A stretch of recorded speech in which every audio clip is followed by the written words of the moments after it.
Let's do an experiment. What do you say? I've been painting some flowers with Twinkle Toes H2Os, and they had on them this sealer, that weird sealer that I use sometimes, the Mod Podge Super Gloss Brilliant, one coat gloss finish. It's made for hard surfaces, you know, like furniture, but I don't use it on furniture. I used it on paper, and it does weird, unusual, cool things. So I started playing with it on these and thought, this is really kind of cool the way it's turning out. So I wanted to make a video, but make it where anyone could do it. I don't know, this I picked up at the store, just at the craft store. I'm sure it's available at most craft stores, but there is such a huge line of Mod Podge products. Rarely do you find a craft store that carries every single type of Mod Podge. You know what I'm saying? So yours may not have this particular one, but yours most likely has regular Mod Podge. So this is just regular matte finish Mod Podge, which I buy by the gallon. So that's why it's in this thing. I'm wondering if this little technique will work with that, since it's more readily available. So let's try it. These are scraps of some painted papers, some jelly prints gone awry, cleanup papers, you know, just all kinds of who knows what is on these. There's some acrylic paints, there's some sprays, there's probably watercolors, you know, a little bit of everything. So start with that, cut them into squares. These are probably maybe 3-inch squares, slightly less possibly. And let's cut them into the typical 5-petal flower that I've shown before. And these are not exactly square, they don't need to be, it's okay, close enough. You take your square, you fold it in half, like that.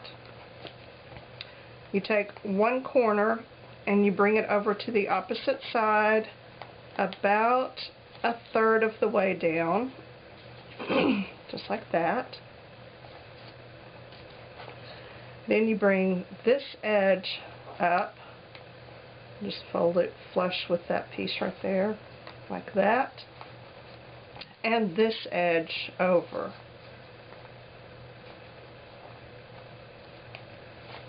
And fold it flush with that piece, and you should have something that looks like this. If you have something that looks like this, or like this, then you just need to adjust this one up or down until you have, you know, because you want it to fold evenly over like that. Now, if you want to, you can cut off all of this excess at the top, but you don't have to. I usually don't, because I know that it's going to be cut off anyway. But to make your flower, 5-petal flower, after you've done this, you just come up from the bottom a little bit, maybe a quarter, half an inch or so, and then you can cut whatever shape you want. I happen to like this shape, just like that.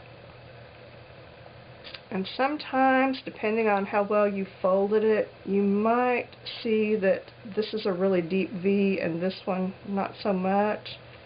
If you need to trim that one some more, you can.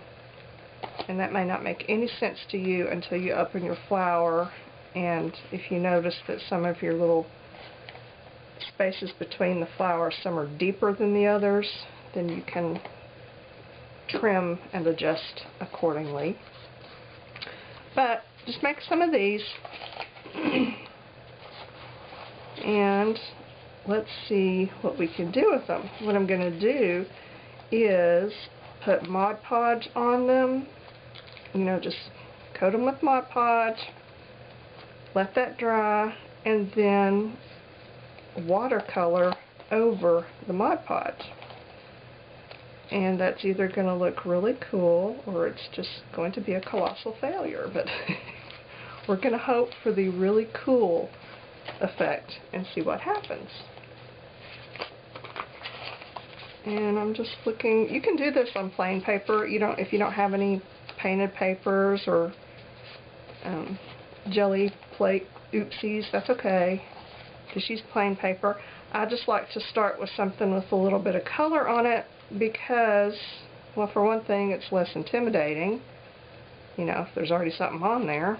And for another thing, it's just a good way to use up some of these scraps. And then let's take some Mod Podge, and this is some release paper off of a sheet of stickers or labels. This is the release part of it, so it's kind of slick and non-stickish. So I'm just gonna choose a side, and just give those a coat of Mod Podge and let them dry. And then we'll see what happens when we watercolor over it. I'm using the twinkling H2Os. If you don't have that, that's okay, but just use some kind of watercolor. Watered down acrylics are really not going to be the same. You need a watercolor type paint. Okay, there we go. See, just an average coat of Mod Podge on there, and then I'm going to let these dry, and we'll come back and do our experiment. Yay! Okay, now our little flowers are dry. They've got Mod Podge on them. I peeled them off their little sheet, and they are ready to go. So where are they going? Heck, I don't know. Let's figure something out. Okay.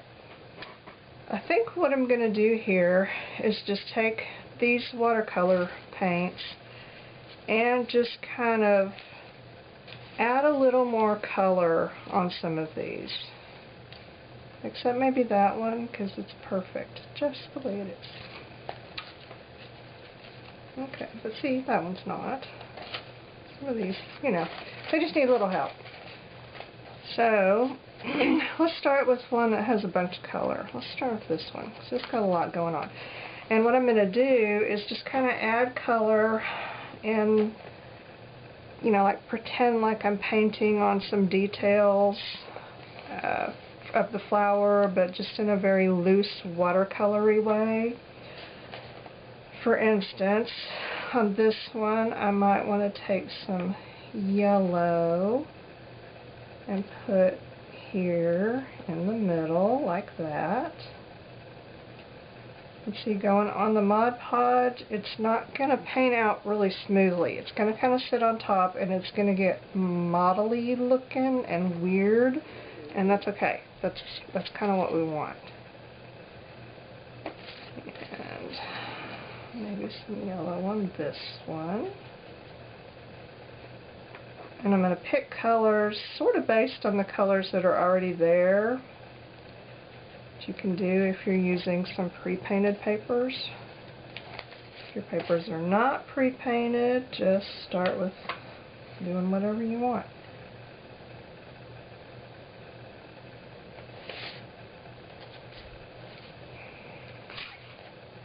Okay, and you don't have to start with the middle. You can, let's see.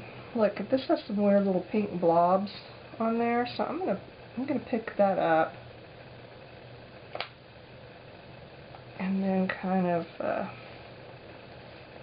just do some hot pink in the middle of the petals,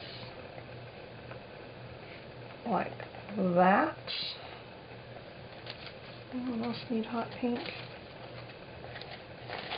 I think you do. And we'll do the outside of the petals on this one, or the edges.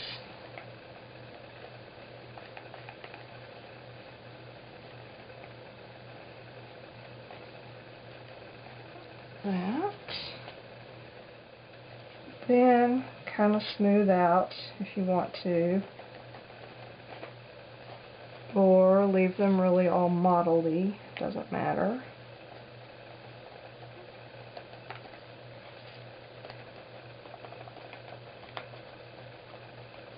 But you can see as they start to dry, they move around a little bit easier and they cover more. There's not so much water in them. So they're a little easier to control if you feel the need to control them, which I sometimes do.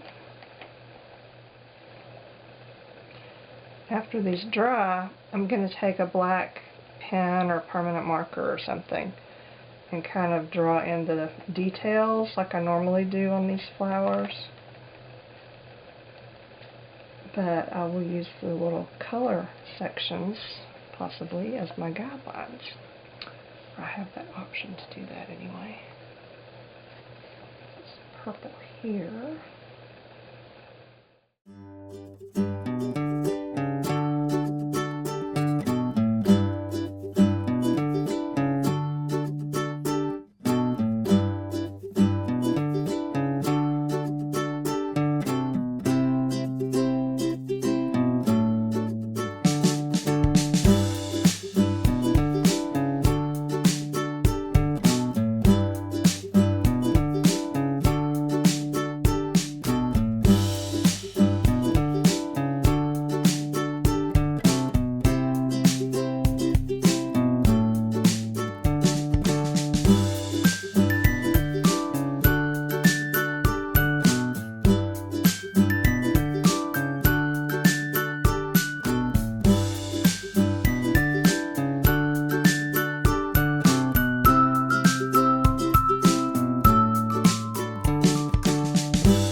You're going to need some waterproof pens or markers.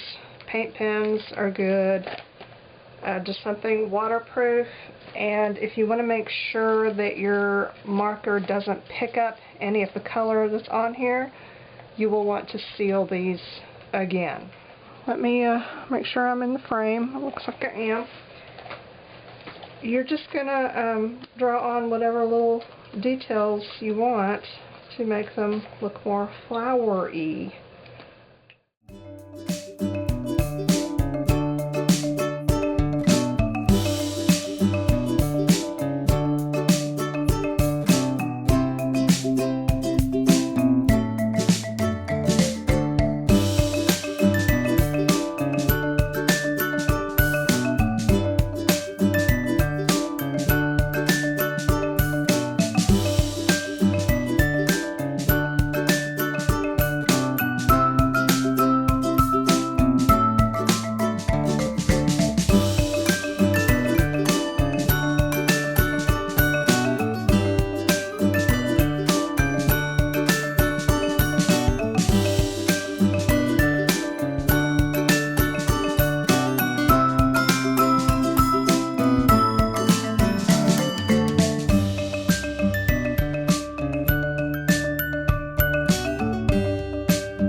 Now you just keep going until you feel like they're done, or until your pens run out of ink.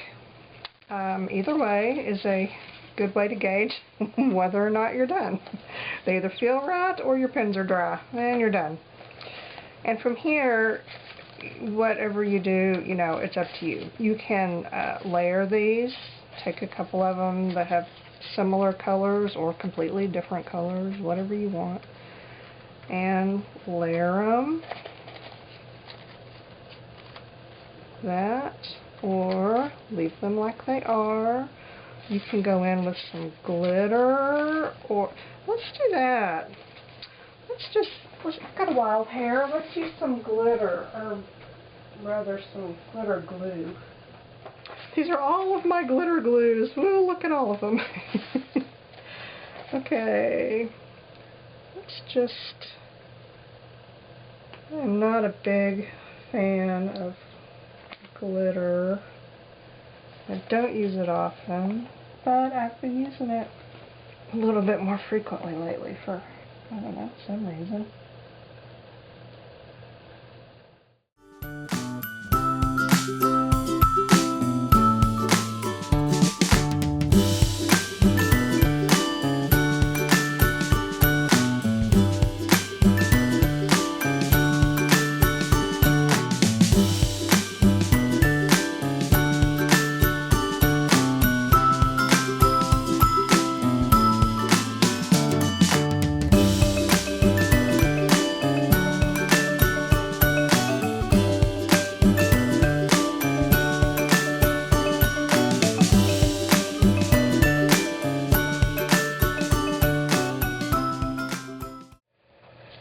My little flowers are done, pretty much anyway.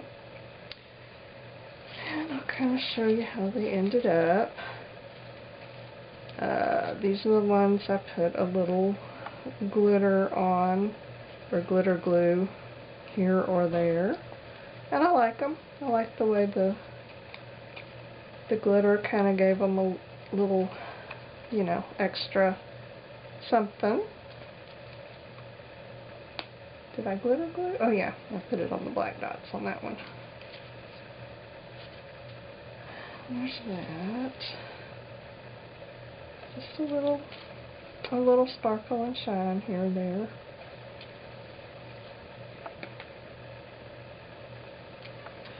And on these next ones, I used some of these, a whole bunch of these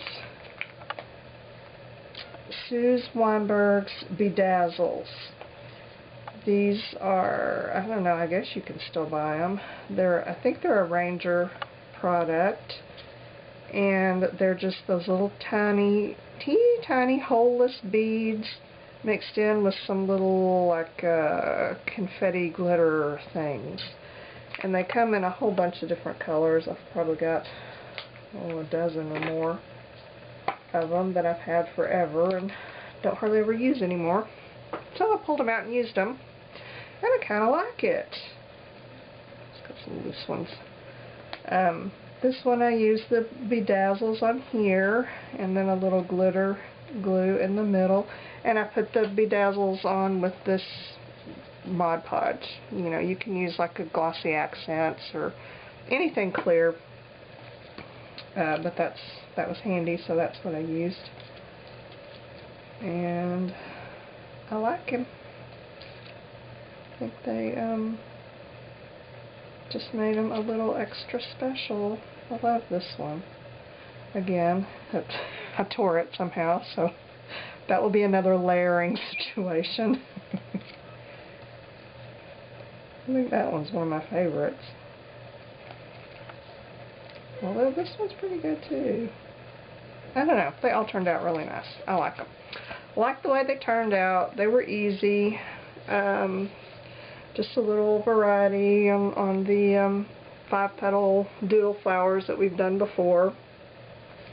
And plus a good way to use up some of the stuff that you may be hoarding and not using that you've had forever. If you've got some of those little teeny tiny holeless beads or some glitter you're not using. Just make some of these simple 5-petal flowers and stick your stuff on there. Just 'cause. And no, I have not come up with a way that I'm going to use these, which means I'm just going to store them somehow, probably in my little binder and sheet protectors, and then when the perfect situation comes up, I'll have them all ready to go. That's my plan. So, that's it for now. The end.